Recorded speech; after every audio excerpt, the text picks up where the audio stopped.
alladzi nahmaduhu wa nasta'inuhu wa nastaghfiruhu wa na'udzu billahi min shururi anfusina wa min sayyiati a'malina may yahdihillahu fala mudilla lahu wa may yudlil fala hadiya lahu asyhadu an la ilaha illallah wa anna muhammadan abduhu wa rasuluhu la nabiyya ba'da. Qala Allah ta'ala fi karim kabim. Bismillahirrahmanirrahim. Inna fi khalqis samawati wal ardi wa ikhtilafil laili wan nahari la ayatul li ulil albab alladzina yazkuruna Allaha qiyaman wa qu'udan wa 'ala junubihim wa yatafakkaruna fi khalqis samawati wal ardi rabbana ma khalaqta hadza batila subhanaka faqina adzabannar. Bisa. Baik, langsung di mute dulu ya.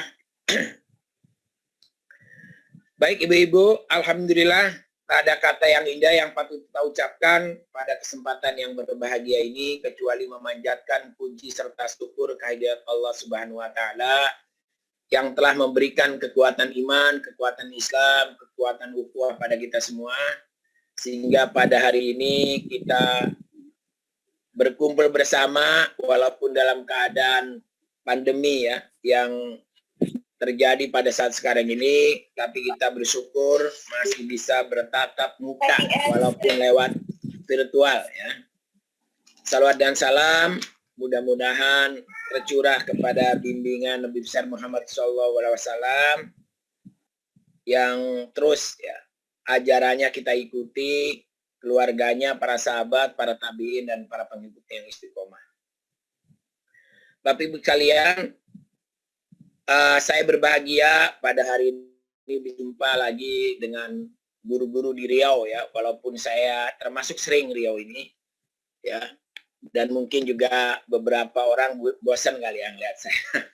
Tapi mudah-mudahan setiap pertemuan adalah manfaat yang bisa kita dapat. Ya. Dan pada hari ini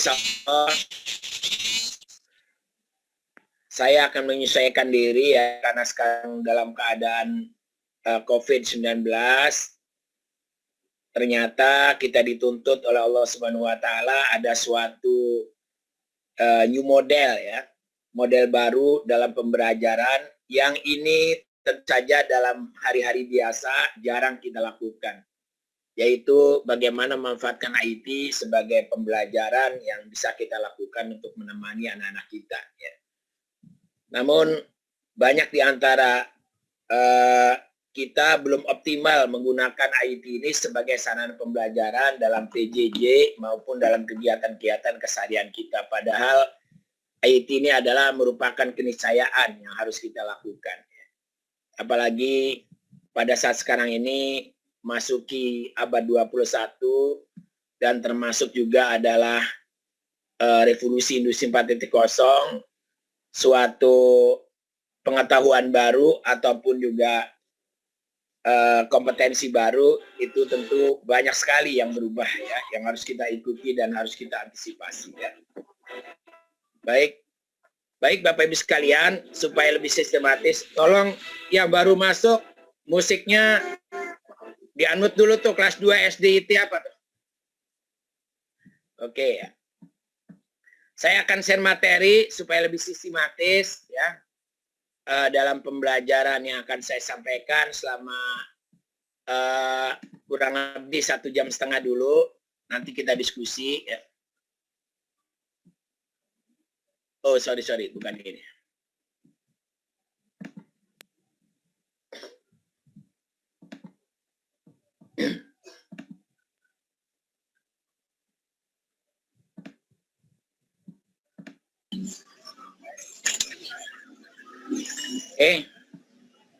Yang gabung langsung di-unmute ya, biar nggak ganggu penjelasan yang saya akan berikan. Baik Bapak Ibu, udah kelihatan semua? Host, udah kelihatan? Sudah. Oke ya. Jadi pada kesempatan ini kita akan membahas tentang pembelajaran remediasi dan pengayaan berbasis ICT ya. ICT ini adalah yaitu pembelajaran yang berbasis komunikasi, informasi berbasis teknologi ya. Inilah yang akan kita lakukan selama beberapa jam. Target saya hari ini penjelasan sampai bagaimana cara menyusun desainnya. Nanti hari Rabu itu workshop di mana Bapak Ibu silakan berkonsultasi untuk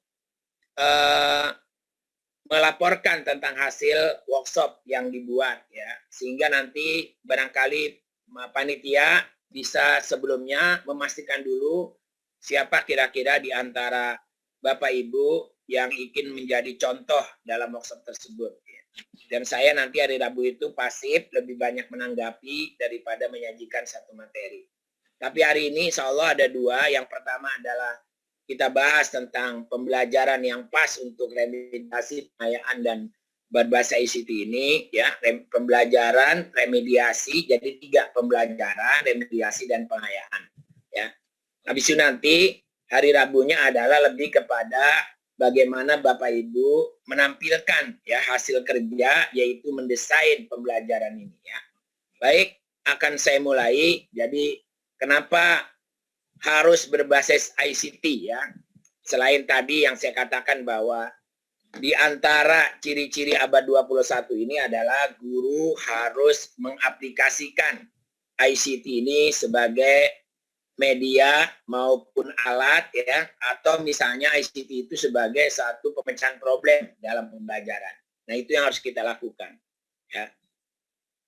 Lebih lanjut adalah kita menghadapi tantangan 5 ya, yaitu new literasi ya, di mana Indonesia ini juga memasuki revolusi industri 4.0. Jadi kita tidak akan menghindar dari kemajuan yang luar biasa ini. Di mana revolusi industri 4.0 ini ciri utamanya adalah kita dihadapkan kepada literasi data. Yang dimaksud dengan literasi data itu menggunakan data, fakta ya yang ada di dalam internet ya, ataupun yang tersimpan dalam suatu situs-situs tertentu atau web tertentu untuk digunakan sebagai bahan atau sumber, namanya sumber sekunder, yang digunakan untuk pembelajaran. Jadi contoh misalnya ya, pada saat PJJ sekarang ini, kita tidak mungkin melakukan praktikum, ya kan? Tapi itu bisa dilakukan Bapak Ibu sekalian, dengan menggunakan film-film atau YouTube yang ada, video-video yang ada dalam YouTube, yang melakukan eksperimen sesuai dengan tema yang akan dibahas. Dan itu kalau Ibu cari, Bapak Ibu cari, itu ada.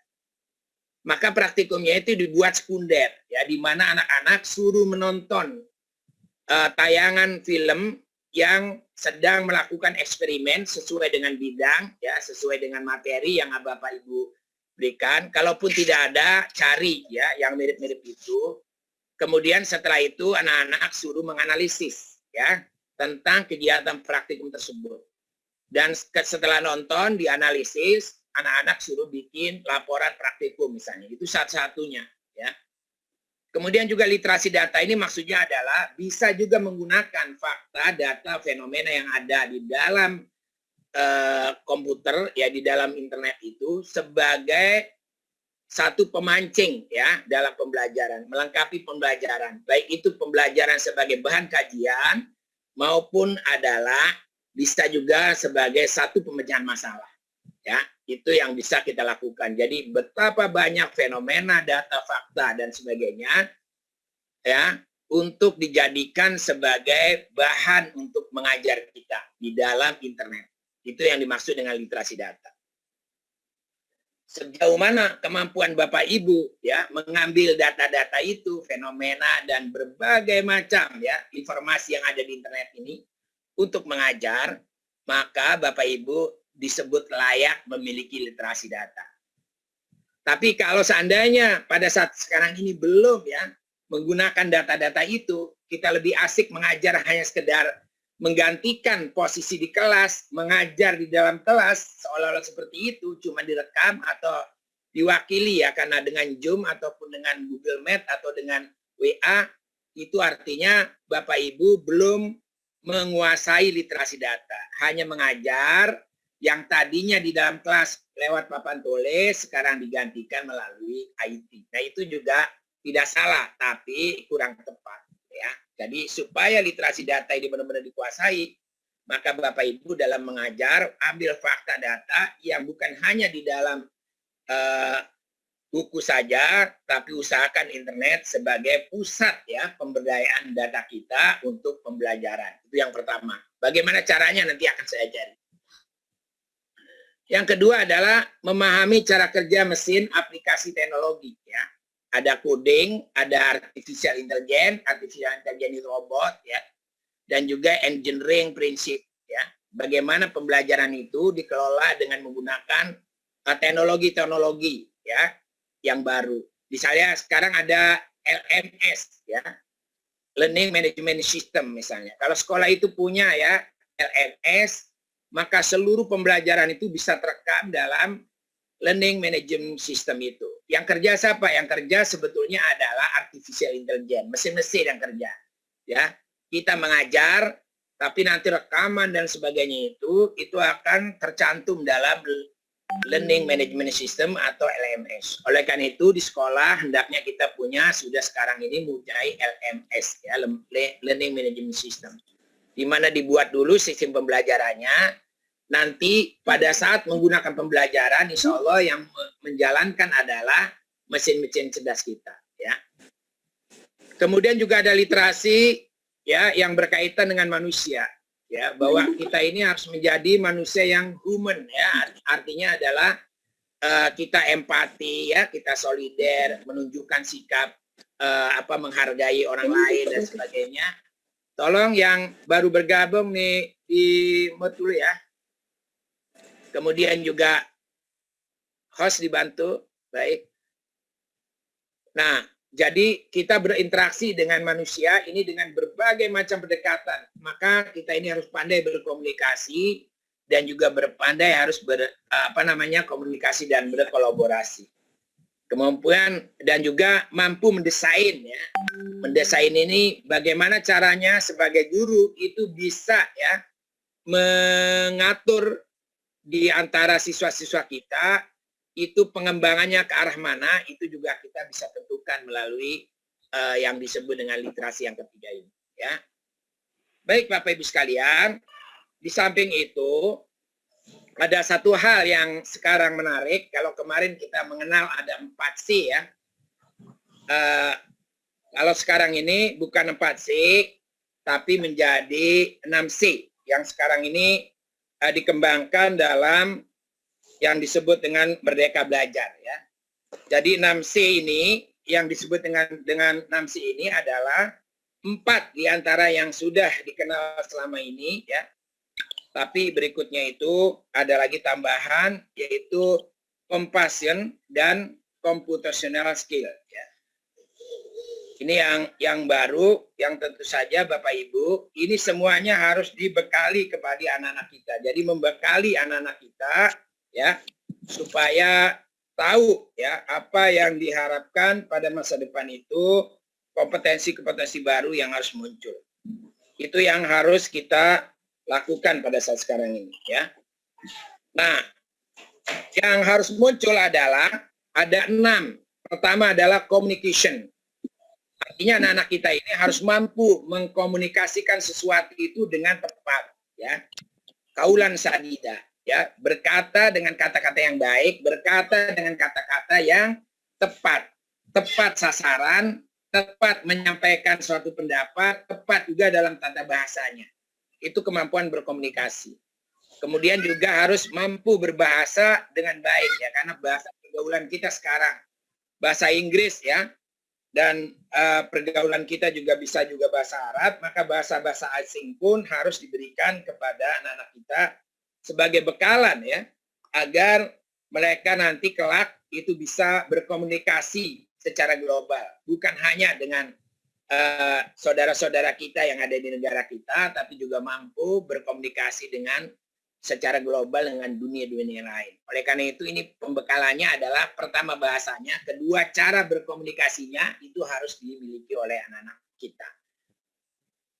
Kemudian juga ada critical thinking, berpikir atau berpikir tingkat tinggi ya, menganalisis, mampu mengidentifikasi dan sebagainya, itu bagian juga yang harus kita lakukan. Bagaimana caranya mengajar dalam rangka mengajarkan anak-anak kita itu sekarang tidak hanya menerima, tapi juga mampu memberikan masukan, mampu memberikan ide, gagasan, ya, itu namanya critical thinking.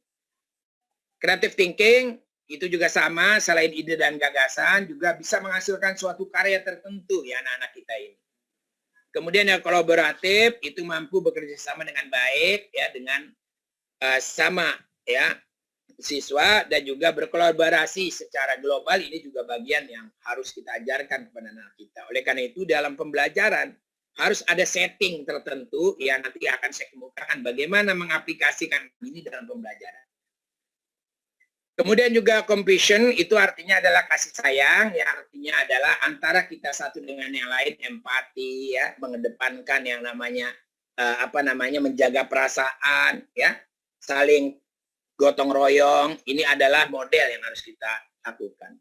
Dan yang terakhir kemampuan yang harus dimiliki juga oleh anak-anak kita adalah computational skill, ya artinya adalah menggunakan komputer itu bukan hanya sarana belajar. Bukan hanya alat untuk buat PowerPoint, tapi komputer ini juga sebagai sarana dalam rangka memecahkan satu masalah. Oleh karena itu, bisa di komputer itu kita memecahkan satu masalah, misalnya menggunakan software-software tertentu, ya, yang itu isinya nanti bisa memecahkan masalah-masalah yang terjadi saat ini. Ya, banyak di antara anak-anak kita senang bermain game karena game itu di antaranya juga adalah merangsang daya berpikir anak-anak ya. Tentu saja game yang positif ya dalam rangka mengembangkan bagaimana memecahkan masalah dengan game-game tersebut. Nah, ini harus diganti dengan model pembelajaran yang tepat. Nah, kompetisi baru ya ini di dalam rancangan ya pembaruan undang-undang pendidikan kita.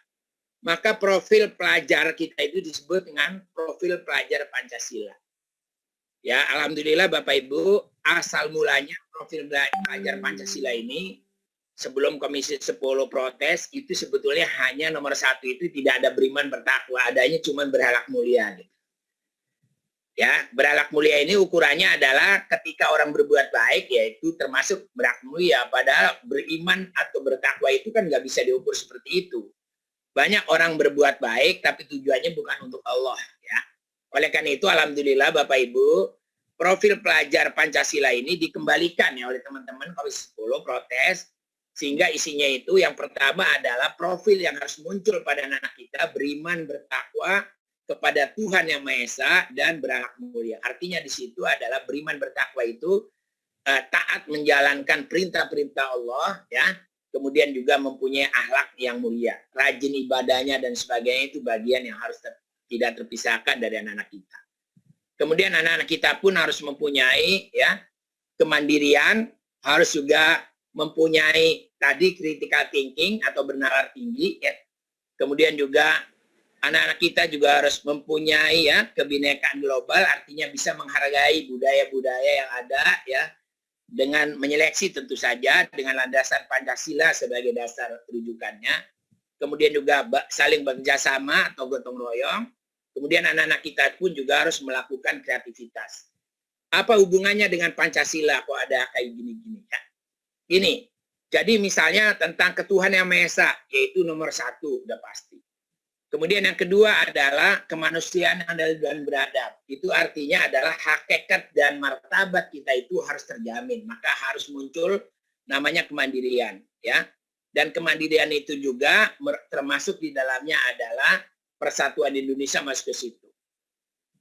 Kemudian kerakyatan yang dipimpin oleh hikmat, kebijaksanaan dalam perumusan perwakilan, itu adalah rasa gotong royong segala masuk ke dalam situ. Kemudian juga kreatif dan sebagainya itu rasa ya bahwa bisa bersatu, persatuan Indonesia. Kita ini bisa ya memiliki jiwa nasionalisme yang tinggi. Mana kita emang kita kreatif, bernalar tinggi. Karena apa? Karena dengan kreatif kita bisa mengembangkan sumber daya yang ada. Itu tuntutan ke depan. Dan ini Bapak Ibu harus betul-betul pada saat pembelajaran apapun, aplikasi nilai profil Pancasila ini harus menjadi bagian. Sehingga dengan demikian adanya keseimbangan pengetahuan, sikap, dan keterampilan yang harus dimiliki oleh anak-anak kita. Ini alasannya ya. Jadi artinya adalah jangan sampai dia pinter ya melakukan pengetahuan ya dan memiliki satu keterampilan tapi tidak memiliki jiwa yang disebut dengan dimensi ya, dimensi religiusnya nggak muncul. Ini ya. Ada waminan nasi mayudahilu fillahi bigori ilmin wala huda wala kitabi munir ya. Bahwa banyak di antara manusia yang pinter, yang pandai, tapi karena hatinya tidak digenangi dengan nilai-nilai kalbu yang bersih, kalbu yang beriman, maka bisa jadi dia tidak melakukan segala sesuatu yang dia tekuni itu dalam rangka bertakwa kepada Tuhan Yang Maha Esa. Ya. Baik. Nah ini kompetensi abad 21 itu juga jadi alasan kenapa kita harus menguasai IT ya, mengintegrasikan nilai-nilai IT dalam pembelajaran. Coba kita lihat sini, kompetensi abad 21 itu adalah yang pertama, Bapak Ibu sebagai guru harus memiliki kemampuan komputer savvy. Penguasaan dalam bidang komputer ya, artinya memainkan komputernya, kemudian menggunakan komputer sebagai pusat data, dan juga mampu memecahkan masalah berbasis komputasi. Itu yang harus dimiliki. Yang keduanya harus kreatif, ya, artinya adalah dalam mengajar itu tidak menggunakan satu metode, tidak menggunakan satu media saja, tapi berbagai macam metode, kayak media, ini adalah ciri guru yang kreatif. Kemudian yang guru harus critical thinking-nya muncul, di mana pada saat mengajar, ya, itu bukan hanya mentransfer ilmu saja, tapi bagaimana melandasi ilmu yang diberikan itu dengan dasar-dasar yang kuat. Ya, yang diberikannya nggak usah banyak-banyak, tapi fokus dan juga mendalam. Itu yang dimaksud dengan kritikal. Ya, jadi artinya ketika kita memberikan pelajaran kepada anak-anak misalnya ya, bahwa ada suatu zat yang disebut zat adiktif. Kenapa adiktif? Nah, kenapanya itu mesti diterangkan dengan baik. Itu namanya critical thinking-nya muncul. Ya, jangan sampai misalnya begitu ditanya kepada anak, kenapa Bu sampai demikian? Jawabannya adalah dari sononya, itu nggak benar. Gitu ya. Kemudian juga konstruktivis, artinya mengarahkan kepada anak-anak, ya, mendorong, menemani anak-anak supaya dia bisa menyimpulkan sendiri dari materi-materi yang disampaikan. Oleh karena itu dibalik, ya. Kita jangan mengajar mulai dengan definisi, tapi biarkan anak-anak membuat definisi, membuat solusi kesimpulan didasarkan oleh ilmu-ilmu yang dia pelajari. Yang berikutnya connected, ini artinya adalah ya menghubungkan antara siswa dengan siswa lain dan juga komunikasi ya intent harus dibangun oleh guru dan siswa ini dengan baik ya. Kemudian komunikatif, guru juga harus menyajikan satu materi dengan baik ya. Dari sisi bahasanya tidak salah, dari aturan ya materi-materi itu pun juga secara sistematis bisa disampaikan dengan baik. Jadi komunikasi itu artinya bahan yang harus dimiliki oleh guru dengan baik. Nah, di samping itu karena guru ini juga sebagai teladan, maka harus punya yang namanya value, ya. Jadi mencintai kehidupan sehari-harinya itu penuh dengan satu nilai-nilai yang dikedepankan. Karena kita ini adalah teladan bagi anak-anak. Kemudian juga memiliki kemampuan konseling, ya. Apalagi sekarang ini luar biasa, ya.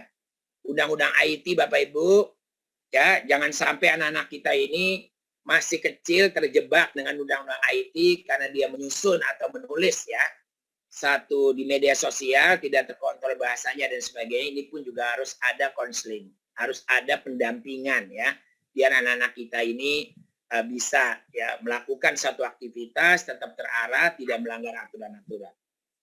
Oleh karena itu sebagai guru pada abad 21 ini atau sekarang ini ilmunya harus luas. Tidak sebatas materi yang disampaikan, tapi halo, siapa ini yang belum di-unmute? Di-mute dulu ya. Ya. Ilmunya harus luas, arti daripada ilmu luas ini adalah tidak cukup dari materi yang disajikan saja, tapi perlu adanya pengayaan materi-materi ya. Sehingga Bapak Ibu, anak-anak kita ini sekarang kalau hanya ilmu yang diberikan yang ada di buku, saya kira sudah kelewat karena anak-anak kita bisa membuka internet dan lebih banyak lagi yang didapat. Bahkan anak-anak sekarang ini kritis. Kalau ada sesuatu pengetahuan baru, ya itu akan ditanyakan kepada kita semua. Apa yang dimaksud ini? Kenapa kita harus ada undang-undang ya? Yang kemarin rame demo ya, Omnibus Law misalnya, itu ditanya, itu maksudnya apa? Kenapa harus ada begitu? Nah, ini kalau tidak kita luas pengetahuannya, maka akan bahaya ya. Maka guru pun juga harus kaya metodologi. Metodologi ini sekarang juga pandai IT, metodologinya harus kaya, kemudian juga punya karakter yang kuat. Nah, Bapak Ibu, bagaimana kita mengajar ya menggunakan 6 kompetensi tadi digunakan melalui suatu pembelajaran. Kira-kira yang tepat pakai apa supaya anak-anak kita ini bisa berkembang, yang namanya critical thinking-nya, komunikasinya, rasa kasih sayangnya, computational logiknya muncul, kemudian juga creative thinking-nya muncul ya. Dari 6 komponen ini, mari kita pelajari satu-satu ya. Misalnya, bagaimana melatih anak-anak kita ini supaya memunculkan yang namanya critical thinking. Ya, critical thinking ini itu bisa dilakukan dengan cara pembelajaran berbasis masalah dan juga inquiry. Ya. Jadi artinya kalau berbasis masalah, Bapak Ibu, ngajar jangan hanya diceramai, hanya diberikan tugas ya. Tapi anak-anak ini dihadapkan kepada satu fenomena, satu fakta, ya, satu kejadian. Setelah itu anak-anak suruh memecahkan masalah-masalah yang berkembang saat ini seperti apa. Sehingga di situ muncul ya satu keilmuan yang dimilikinya itu menjadi solusi yang terbaik. Misalnya inquiry itu kan penemuan ya, di mana anak-anak dihadapkan dulu dengan satu masalah, kemudian dia menyiapkan satu prediksi atau melakukan hipotesis ya tentang apa yang harus dilakukan. Setelah itu baru dia mengobservasi atau melakukan eksplorasi ya kayak seperti terpadu. Setelah itu dia akan menemukan sesuatu dan kejadian-kejadian atau fenomena yang terjadi itu dia dekati kira-kira bagaimana cara menyelesaikan masalahnya. Nah, ini adalah pembelajarannya, pembelajaran berbasis masalah dan inquiry.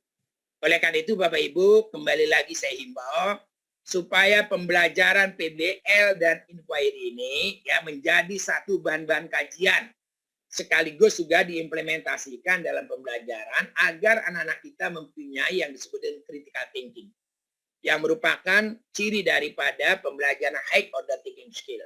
Ya, saya kira udah pernah saya kasih di Riau. Tapi kalau misalnya nanti mau mendalami lagi, saya sekarang PowerPoint-nya banyak lagi yang berbeda. Kemudian berikutnya adalah bagaimana caranya ya agar anak-anak ini mempunyai pembelajaran atau terbiasa memiliki kompetensi yang disebut kolaboratif, ya, mampu bekerja sama dengan orang lain. Maka gunakanlah pembelajaran yang disebut dengan pembelajaran kolaboratif, ya, pembelajaran yang sifatnya adalah diskusi, yang sifatnya berkelompok, ya, dan di situ cara-cara berkelompok ini banyak sekali. Misalnya ada yang disebut dengan jigsaw, ya. Kemudian juga ada model stud, ya. Kemudian juga model-model yang lain. Ini bisa diupayakan supaya anak-anak kita terbiasa melakukan satu kolaborasi antara satu dengan yang lain. Kemudian juga creative thinking. Creative thinking ini bisa dilakukan manakala kita senantiasa memberikan pembelajaran, ya, berupa project yang sekarang disebut dengan STEM, Sains, Teknologi, Engineering, Art, dan Matematik, ya, di mana nanti anak-anak itu berbasis masalah, ya, kemudian suruh memecahkan masalah, tapi ini merupakan project. Project itu bedanya dengan PBL apa? Kalau PBL itu adalah bisa dikerjakan di kelas, tapi kalau project based learning itu nggak mungkin bisa dikerjakan di kelas, ya.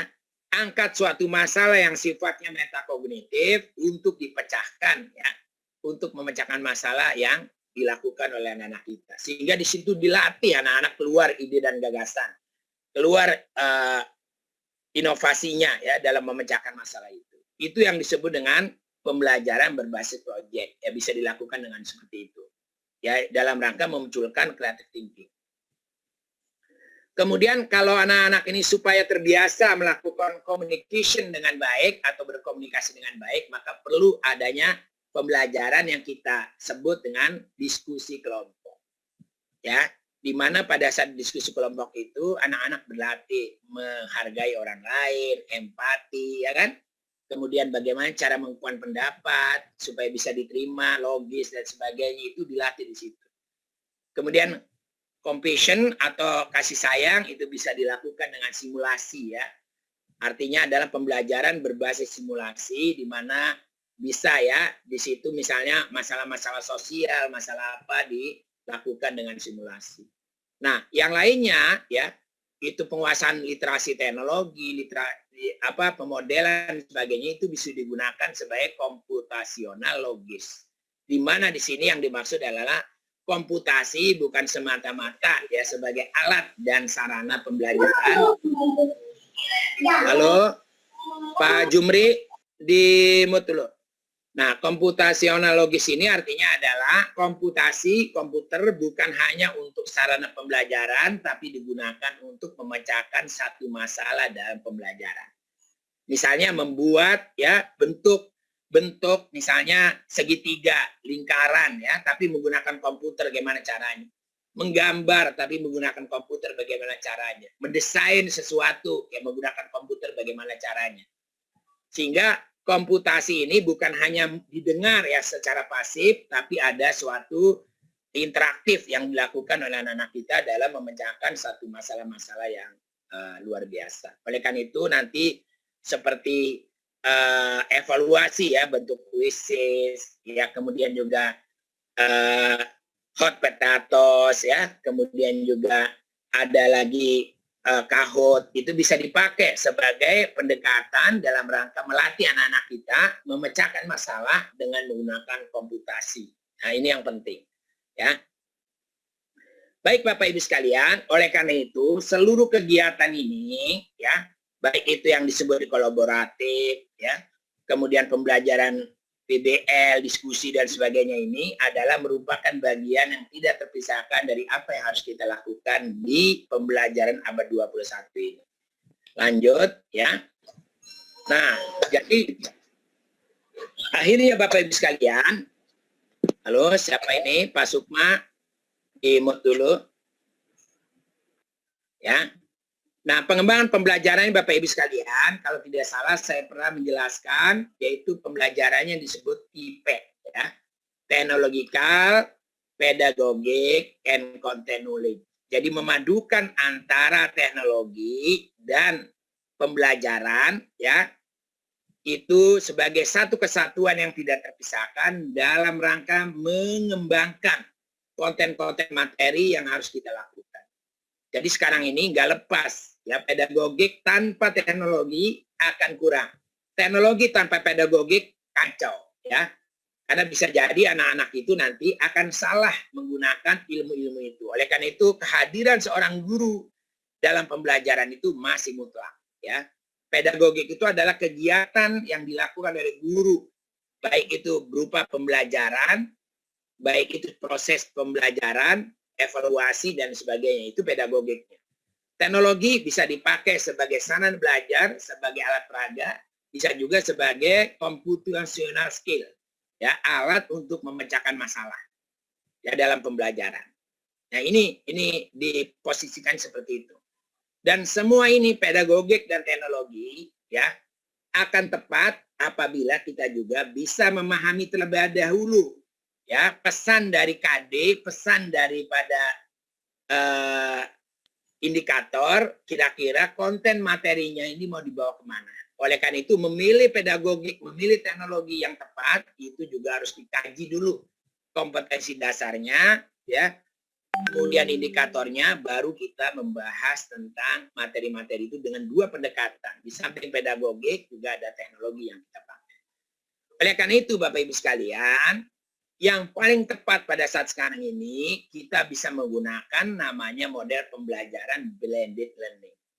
Memadukan kombinasi antara pembelajaran tatap muka, real ya, yang kita lakukan. Kalau sekarang bisa diwakili realnya dengan sinkron, dengan Zoom, dengan WA, dengan Google Meet, tapi dilakukan dengan sinkron.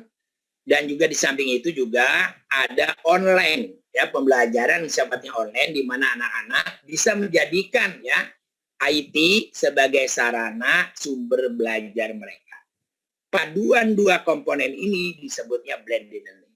Ya, apa keuntungan daripada blended ini? Keuntungannya adalah anak-anak akan luas, ya, bisa dipakai untuk sebagai bahan pembelajaran, bisa juga untuk dilakukan remediasi, bisa juga menggantikan pembelajaran dalam rangka pengayaan. Jadi artinya Bapak Ibu sekalian, blended learning itu adalah bukan hanya untuk belajar, tapi juga untuk remediasi sekaligus untuk pengayaan. Remediasi bisa dilakukan bagi anak-anak yang lambat. Pengembangan bisa dilakukan bagi anak-anak yang cepat. Ya, sebetulnya kita ini kurang tepat kalau pembelajarannya masih ada kenaikan kelas sebetulnya kalau kita sudah menggunakan blended. Ya, karena blended itu adalah kecepatannya sangat tergantung pada anak-anak kita. Nah, ini yang harus dilakukan. Oleh karena ini nanti saya banyak menerangkan tentang bagaimana menggunakan blended learning ini sebagai sarana pembelajaran, sarana remediasi, dan sarana pengayaan. Ya, tentu saja blended yang terbaik adalah bisa dipadukan dengan pedagogiknya adalah yang berkaitan dengan tadi, ya, problem based learning, inquiry, discovery, pembelajarannya harus berbasis hot, tapi tetap menggunakan asas terpadu, mengkaitkan nilai-nilai keislaman itu dalam pembelajaran itu. Sehingga yang namanya TPEC, ya, Technological Pedagogy and Technology itu adalah sudah membudaya dalam pembelajaran yang kita lakukan, ya. Nah, bagaimana menggunakan ICT-nya? Ya, ICT yang kita pakai pada dasarnya adalah IT itu bukan menggantikan guru mengajar, ya. Siapa ini yang bunyi? Bukan menggantikan guru mengajar, tapi ICT ini, ya, informasi dan komunikasi yang berbasis teknologi ini bisa dipakai sebagai media pembelajaran, bisa dipakai sumber pembelajaran di mana kita bisa manfaatkan YouTube dan sebagainya, bisa juga dipakai sebagai computational skill, ya, memecahkan masalah, kita bisa menggunakan software-software yang ada, bisa juga sebagai alat remediasi yang efektif, ya, manakala anak-anak juga dituntut bukan mengerjakan soal, tapi coba berselancar mencari referensi, mempelajari ilmu-ilmu yang ketinggalan, ya, lewat remediasi yang efektif. Kemudian juga bisa juga pengembangan pengayaan materi, ya, terutama anak-anak yang mempunyai kecepatan dalam belajar itu perlu adanya pengayaan materi sehingga tidak bosan, ya. Oke, masih ada yang belum di mute nih kayaknya. Oke. Sekarang bagaimana mengimplementasikan ICT dalam pembelajaran, ya, nanti remediasi dan sebagainya ini masuk di dalamnya. Baik Bapak Ibu sekalian, ya, kita pada saat ini kurikulum kita itu menghendaki adanya pembelajaran yang disebut dengan ketuntasan belajar, ya, atau disebut dengan mastering, ya. Ketuntasan belajar ini tidak ada lain adalah kegiatan-kegiatan setelah kita belajar itu, anak-anak belum betul-betul memahami dengan baik apa yang menjadi kompetensi dasar, standar kompetensi maupun kompetensi dasar yang harus dikuasai oleh anak kita. Ya, sehingga kita belajar ini harus dicek setiap kompetensi dasar kita lalui, maka dilihat dulu. Ya. Halo? Nah, harus kita cek dulu kemampuan anak-anak kita. Betul atau tidak ya kompetensi dasar itu terkuasai. Baru kita loncat berikutnya. Sehingga pola pembelajaran yang menggunakan prinsip ketuntasan itu juga sifatnya individual. Artinya adalah masing-masing anak-anak itu ketika sudah tuntas belajarnya, maka dia dinyatakan bisa berlanjut untuk belajar berikutnya. Bagi yang belum, mestinya cepat diremediasi, sehingga dia bisa mencapai sesuai dengan minimal yang disebut dengan nilai, ya, minimal, ya, KKM-nya itu bisa tercapai dengan baik. Sehingga dengan materi learning ini, pembelajaran bertuntas belajar ini, maka kita harus melakukan pembelajaran dengan remediasi, pemberian bantuan bagi peserta didik yang mengalami kesulitan atau keterlambatan belajar. Ini bisa diatasi dengan yang disebut dengan blended learning. Ya, pembelajaran pun kurang J ya.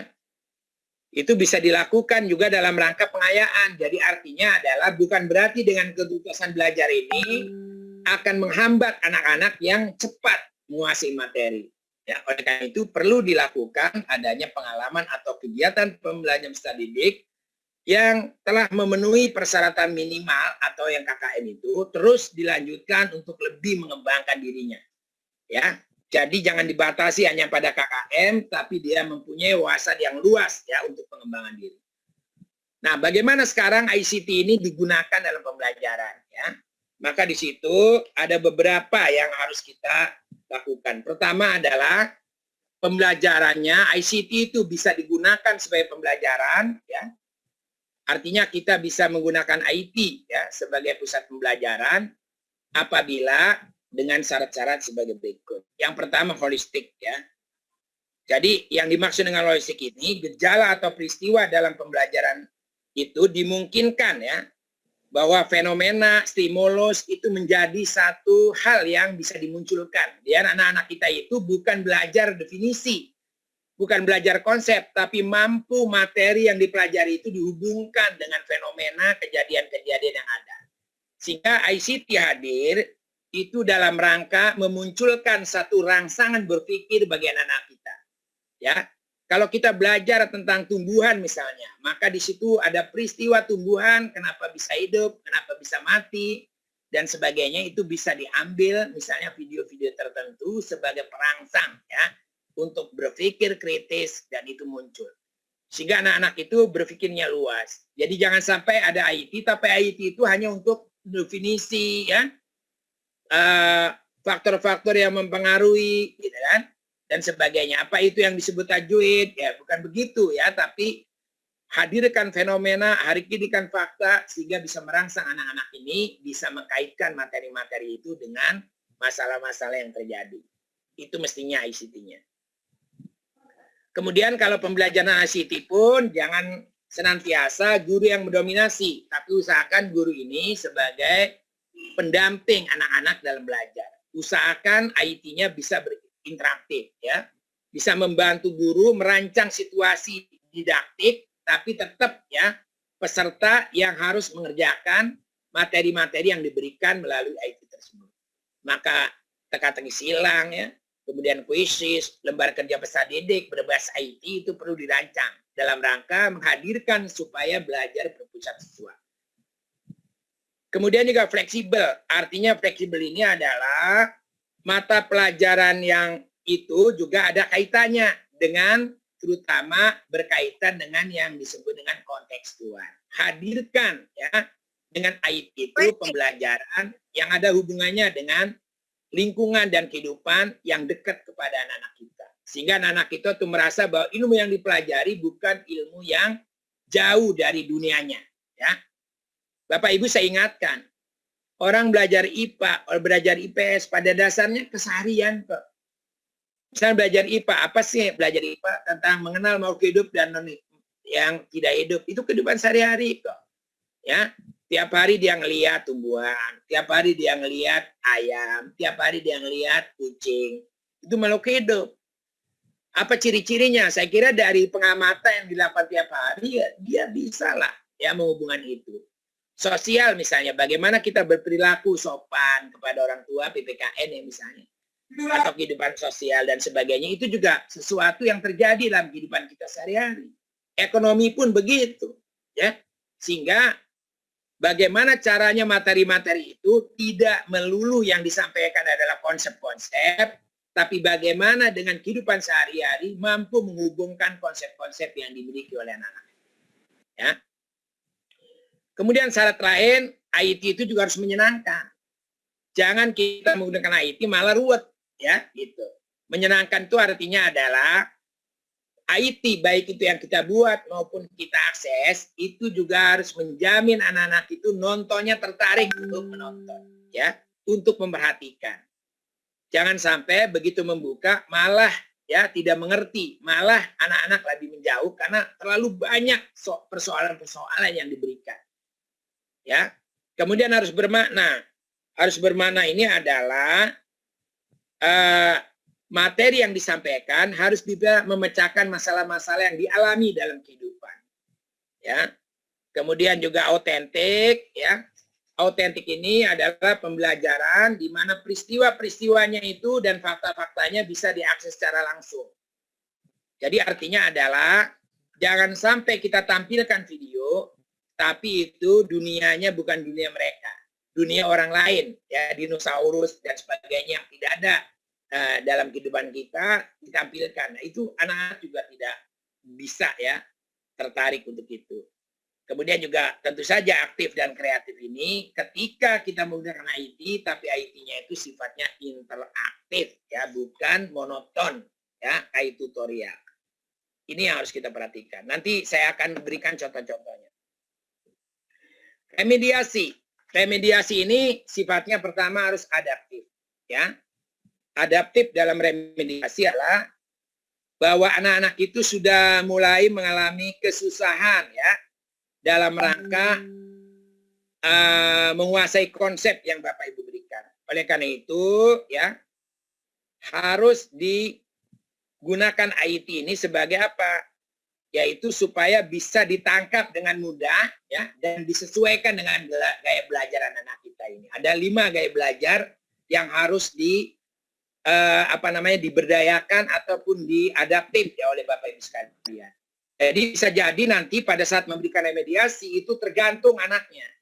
Kalau anaknya gaya belajar yang lebih cenderung pada gaya belajar visual, ya, di mana visual itu lebih pada melihat, maka dengan tontonan, ya, dengan banyak visualisasi ya berupa gambar itu akan lebih bagus. Tapi kalau begitu anak-anak ini adalah lebih auditorialnya yang kuat, maka penjelasannya harus jelas, ya.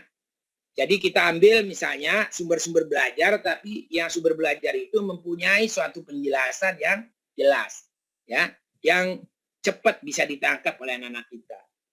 Kemudian juga kalau yang berikutnya kinestetik, ya, maka anak-anak ini juga harus diajak interaktif, ya. Jadi jangan diam hanya mendengarkan atau menonton, tapi usahakan kalau orang yang mempunyai gaya belajarnya adalah kinestetik, maka IT-nya dalam remediasi itu ya itu harus kreatif. Artinya adalah menggerakkan anak-anak itu dari sisi interaktif yang terjadi, ya.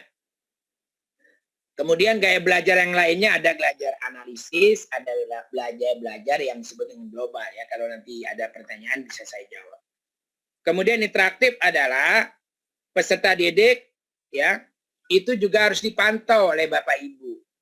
Pada saat mengerjakan soal-soal, ya, melalui remediasi yang diberikan, entah itu kuisis atau apa, jangan dibiarkan anak suruh ngerjakan sampai mencapai nilai 80 sesuai dengan KKM, gitu. Tapi dipantau ketika anak itu baru memperoleh nilai 60, kenapa sampai terjadi demikian? Jangan dilepas, ya. Sehingga ada beberapa yang harus dibaca. Yang harus dibaca itu apa? Nah, itu diarahkan. Yang harus ditonton itu apa? Diarahkan. Sehingga anak-anak ini juga memiliki satu pengetahuan yang lebih tinggi lagi. Ya. Kemudian fleksibel, ya, disesuaikan dengan karakteristik dan gaya belajar tadi. Kemudian juga segera lakukan umpan balik ketika anak ini mengerjakan tidak mencapai juga KKM, maka Bapak Ibu lihat kekurangannya di mana, evaluasi. Ya. Jangan 6 soal kekurangannya di nomor 5, suruh balik lagi nomor 1, 2, 3, 4, 5, 6-nya dikerjakan lagi, gitu. Nah, itu tidak menunjukkan adanya satu umpan balik yang efektif yang dilakukan oleh Bapak Ibu. Oleh karena itu perlu adanya suatu pemantauan, ya. Pemantauannya lewat IT tentu saja dan tidak terbatas waktu. Artinya adalah pembelajarannya ini tidak dibatasi sampai mencapai ketuntasan, itu bisa dilakukan. Cuman memang dibatasi dalam artian adalah bukan sehari, ya, tapi diberikan peluang untuk dipersilakan anak-anak kita. Kalau materi-materi pengayaan dalam IT, itu harus pertama adaptif tentu saja ya. Itu harus juga. Artinya menyesuaikan dengan gaya belajar anak kita. Biasanya pengayaan itu bagi anak-anak yang cepat itu akan lebih efektif ya. Karena pengayaan ini sifatnya adalah memberikan satu materi di mana kelebihan-kelebihan materi itu kaitannya dengan yang lain itu diberikan. Keluasan ya berpikir, keluasan dalam rangka menghubungkan antara materi yang satu dengan yang lain itu sifatnya pengayaan. Sehingga pengayaan itu harus adaptif ya. Kemudian yang kedua unik. Unik itu artinya adalah materinya bukan biasa-biasa saja, tapi merangsang ya anak-anak kita untuk ikut ambil bagian. Ya. Kontekstual artinya materi yang dipelajari itu bisa dikaitkan dengan kehidupan kita sehari-hari. Tolong yang bergabung di mute ya. Kemudian berbasis masalah ya, artinya adalah walaupun menggunakan IT, tapi juga IT itu digunakan untuk Sudah nampak. baik ya. Jadi berikutnya adalah perangkat-perangkat pembelajaran ini media berbahasa IT itu bisa dilakukan dengan cara ya. Jadi Bapak Ibu bisa juga nggak membuat, tapi memanfaatkan channel yang sudah ada di internet. Misalnya banyak sekali bahan-bahan pembelajaran maupun bahan-bahan yang berorientasi pada praktikum ya. Baik itu pembelajaran agama, pembelajaran Al-Quran, pembelajaran apa saja itu ada di YouTube. Tentu saja ya kita harus pilih yang sesuai dengan nilai-nilai Islam. Ya, itu kita pakai. Jadi misalnya contoh ada channel yang sudah ada di internet, ya misalnya kita buka salah satu channel HPPTS, YouTube, dan sebagainya. Tergantung pelajarannya apa, nanti kita bisa cari. Ya, dengan menggunakan YouTube, downloader ya. Yang kedua menggunakan juga software yang ada ya, misalnya adalah Kahoot ya diantaranya. Kalau karena saya orang kimia menggunakan software yang dipakai softwarenya adalah Hypercam ya. Hypercam itu adalah software yang dipakai untuk pembelajaran kimia misalnya. Salah satunya membuat bentuk-bentuk molekul itu juga bisa saya pakai ya. Kalau Bapak Ibu untuk pelajaran SD SMP, Kahoot itu juga bisa. Kemudian juga banyak lagi pembelajaran lain. Dan itu ada 12 ya situs yang memuat tentang software-software pembelajaran yang bisa kita pakai menggunakan situs ini ya. Atau kita juga bisa membuat sendiri ya dengan menggunakan Google Chrome ya. Dan ini cara-caranya bagaimana nanti akan saya jelaskan. Di sini ada juga saya akses bagaimana membuat cara-cara membuat media yang kita buat sendiri ya. Kita harus belajar sebagai guru, harus punya blogger dan kemudian juga membuat sendiri media-media yang dipakai. Ini salah satu contohnya ya. Ini yang bisa diambil langsung dari internet atau dari YouTube, misalnya mengajar SD misalnya. Contoh ini. Hai teman-teman, mari kita belajar mengenal anggota keluarga. Kakek. Kakek adalah orang tua laki-laki dari ayah dan ibu. Nenek. Nenek adalah orang tua perempuan dari ayah dan ibu. Ayah. Ayah adalah orang tua kita yang laki-laki. Ibu. Ibu adalah orang tua kita yang perempuan. Paman adalah saudara laki-laki ayah atau ibu. Bibi. Bibi adalah saudara perempuan ayah atau ibu kita. Saudara laki-laki adalah saudara kita yang laki-laki, baik itu kakak atau adik. Saudara sepupu perempuan adalah anak perempuan dari paman dan bibi.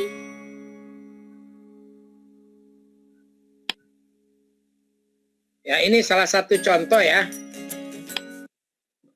yang bisa kita pakai ya tadi, yang bisa kita langsung ambil ya.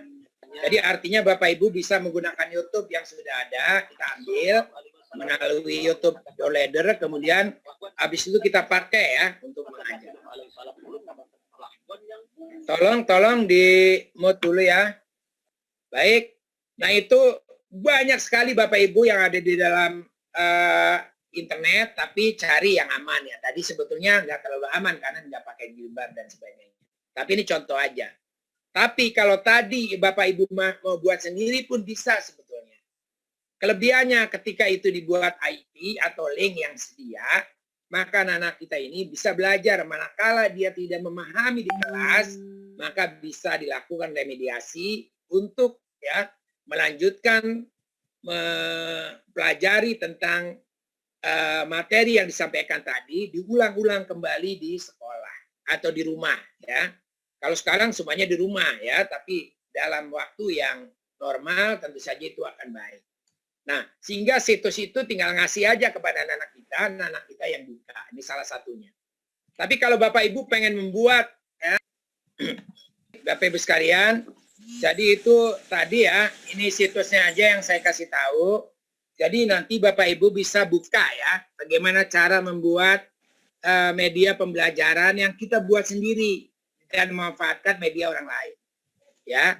Tapi nanti kalau memang dari Riau ini mau lanjut, itu ada ahlinya yang bisa menjelaskan tentang bagaimana pembuatan media pembelajaran berbahasa ICT ini, di mana kita bisa membuat sendiri ya bahan-bahan ajar atau media pembelajaran berbahasa IT dengan mengunggah ya ataupun mengupload ke YouTube maupun juga digunakan untuk internal ya anak siswa kita. Ya, ini yang penting Bapak Ibu sekalian.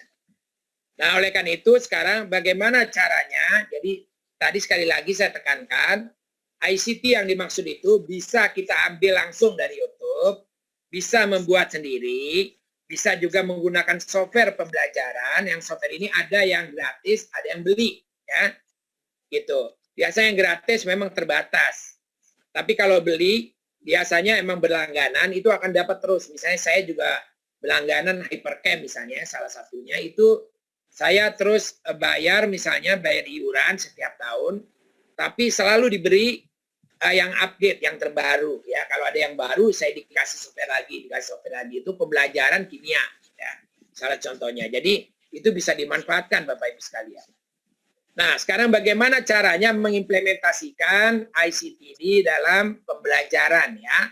Yang pertama adalah saya kasih masukan, saya akan jelaskan tentang yang paling ideal, yang sekaligus juga bisa ya untuk pembelajaran, untuk remediasi, untuk satu lagi yang disebut dengan pengayaan, itu bisa dilakukan dengan pendekatan yang disebut dengan blended learning. Ya, blended learning itu paduan, pembelajaran paduan antara tatap muka dengan online. Kalau sekarang tatap mukanya tentu saja diganti dengan online tapi sifatnya sinkron ya. Kalau online-nya sekarang ini disebut asinkron. Nah, blended learning ini antik ya. Yang biasanya materi-materi itu ada di dalam PR ya, pekerjaan rumah, sekarang kebalik, pekerjaan rumahnya yang dikerjakan di dalam kelas, sementara materi-materinya dipelajari terlebih dahulu oleh anak-anak melalui online. Jadi gabungan antara pembelajaran tatap muka dan online ini, keduanya itu disebut blended learning. Ya, apakah blended learning itu selalu pembelajarannya yang online itu di rumah? Tidak, karena banyak model ya yang bisa kita pakai. Nah, keunggulannya blended learning ini, selain kita bisa langsung memberikan pembelajaran, yang kedua juga bisa menjadi basis ya untuk melatih anak-anak kita remediasi dan juga untuk digunakan sebagai proses pengayaan. Ya, tiga-tiganya bisa dilakukan. Nah, jadi ada 5 ya model blended learning ini yang bisa dilakukan oleh kita semua. Ya, di antara 5 itu ada face to face, rotasi, ada flag, ada lab, ada online drive, dan juga ada yang satu lagi yang terbaru disebut dengan flip classroom. Ya, gitu. Nah, di antara ini Bapak Ibu sekalian, saya akan jelaskan satu persatu ya basis dari pembelajaran berbahasa IT ini ya. Pertama adalah face to face ya. Face to face ini artinya adalah guru dan siswa sama-sama ya dalam belajar itu menggunakan komputer sebagai basis pembelajarannya. Ya, setelah diskusi ya, di mana siswa ketemu dulu dengan guru, diskusi tentang habis itu kita buka komputer, kemudian melalui komputer ini guru dan siswa ya itu melihat ya bagaimana tayangan yang ada di internet itu, kemudian setelah itu dilanjutkan diskusi setelah dia mengakses internet tentang sumber belajar yang pada hari itu harus dipelajari. Nanti diskusinya itu didasarkan oleh apa? Oleh internet. Kalau nanti anak-anak itu mengalami kesulitan ya, setelah mempelajari di internet itu diskusi, mengalami kesulitan lagi, bahkan kita buka lagi internetnya ya, supaya betul atau enggak yang didiskusikan itu sesuai dengan konsep-konsep yang diberikan di internet. Keunggulan daripada face to face ini adalah guru itu pada saat pembelajaran karena sudah membuka internet, habis itu diskusi, maka nanti yang lambat itu sebagai remediasi, yang cepat sebagai pengayaan. Artinya anak-anak yang lambat ya menguasai materi ini bisa mengulang kembali dengan membuka kembali situs yang tadi dibuka, yang sama-sama dipelajari. Sementara yang cepat pengembangannya itu boleh ya dikasih tugas lagi oleh gurunya yang lebih tinggi daripada apa yang dipelajari. Sehingga di sini efektif sekali bahwa ICT itu adalah sebagai peluang untuk memecahkan masalah. Yang lambat ya bisa dilakukan dengan remediasi, yang cepat bisa melakukan pengembangan. Cuman di sini Bapak Ibu, kalau pembelajarannya seperti ini, ya face to face ini, jangan nunggu ujian remediasinya. Jadi di hari itu harus tuntas. Ya, siapa yang kurang akan ketahuan. Dari mana ketahuannya? Pada saat diskusi itu kurang memberikan tanggapan, kurang memberikan respon, diam saja, lambat, ya. Tapi kalau yang cepat biasanya gagasan, idenya, kemudian juga sumbangan pemikirannya cepat mengalir. Nah, oleh karena itu ada dua kelompok ini. Yang satu dikuatkan dengan remediasi, di mana materi yang tadi ditayangkan itu suruh dibaca kembali dan diberikan solusinya adalah masalah-masalah terbaru, jangan masalah yang tadi. Sedangkan yang cepat itu bisa mengembangkan lagi materi ini, dikaitkan dengan materi ini supaya digiring ke arah metakognitif. Ya, konsepnya lebih diperluas. Itu pengayaan. Ya, jadi ini namanya face to face, di mana belajarnya tetap di kelas, tapi menggunakan terkonek dengan online. Ya, di kelas online. Setelah online ini dipelajari, setelah itu baru guru-guru ngajak diskusi anak-anak, kemudian nanti kalau tidak bisa atau kurang begitu memahami, maka dilakukan remediasi, kembali lagi dibuka online-nya, sementara yang kuat diberikan tugas yang lebih untuk mengembangkan diri ya, supaya wawasannya lebih luas daripada sekedar yang disampaikan. Ini face to face. Contoh misalnya ya, anak-anak sama-sama dengan gurunya melihat misalnya untuk anak-anak SD ya seperti ini misalnya.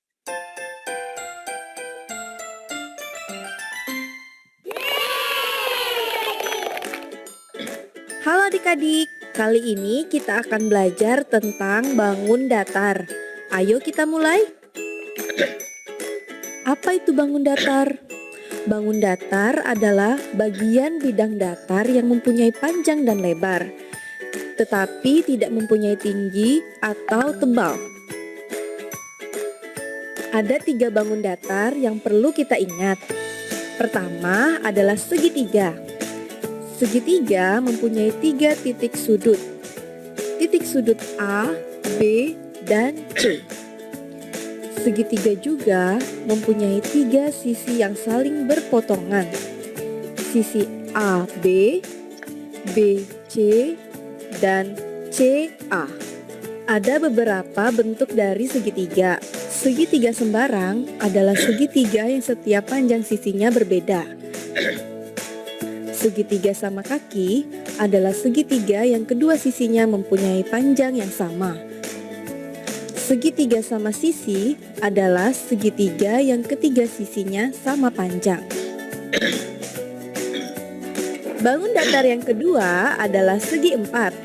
Segi empat mempunyai 4 titik sudut. Titik sudut A, B, C, dan D. Segi empat mempunyai 4 sisi yang saling berpotongan. Sisi A, B, B, C, C, D, dan A, D. Segi empat juga ada beberapa macam bentuknya loh. Segi empat sembarang adalah segi empat yang keempat sisinya tidak sama panjang. Persegi panjang adalah segi empat yang pasang sisinya sama panjang. Persegi panjang juga mempunyai 4 sudut siku-siku. Sedangkan persegi adalah segi empat yang keempat sisinya mempunyai panjang yang sama. Bangun datar yang ketiga adalah lingkaran. Lingkaran tidak mempunyai titik sudut. Lingkaran hanya mempunyai satu sisi, karena bangun datar lingkaran hanya dibatasi oleh satu garis yang bertemu.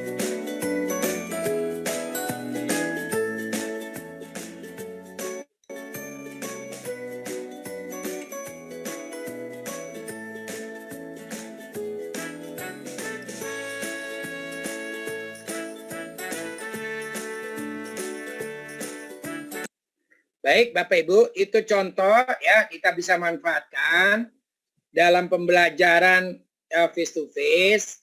Kita tayangkan VCD atau kita tayangkan satu situs tertentu ya, satu link pembelajaran dari misalnya dari YouTube. Kemudian kita bersama-sama dengan siswa memperhatikan.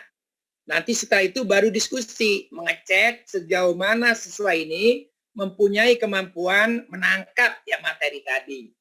Bagi anak-anak yang kurang penangkapannya kembali suruh pelajari lagi.